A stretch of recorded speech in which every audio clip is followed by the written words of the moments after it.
ৰ'ব ভিডিঅ'টো একেবাৰে স্কিপ নকৰিব। এই ভিডিঅ'টো সম্পূৰ্ণকৈ শুনকচোন অখিল দাই কি কৈছে আমাৰ মামাৰ বিষয়ে। মই বাকী কথা নাজানো। অসমৰ মুখ্যমন্ত্ৰীও যে এজন হত্যাকাৰী সেই কথাটো মই জানো।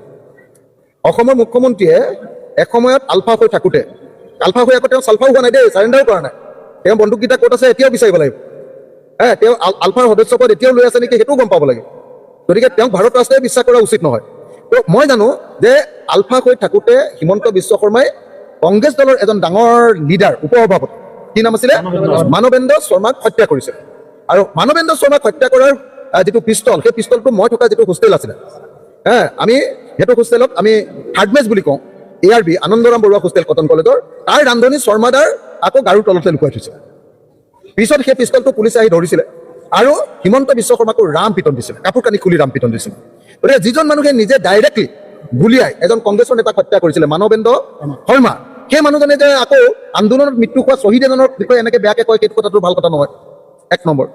2 নম্বৰ, মই জনামতে হিমন্ত বিশ্ব শৰ্মাই আলফাৰ নামত পইচা তুলিবলৈ গৈ আমাৰ চানমাৰীৰ যিটো ঘৰ আছে তাৰ ঠিক কাষতে দুঘৰ এৰি ইঞ্জিনিয়াৰ দাসদাৰ ঘৰত পইচা তুলিবলৈ যাওঁতে পুলিচে চিভিল ড্ৰেছত গৈ হিমন্ত বিশ্ব শৰ্মাক হাতে লোটে ধৰিছিলে।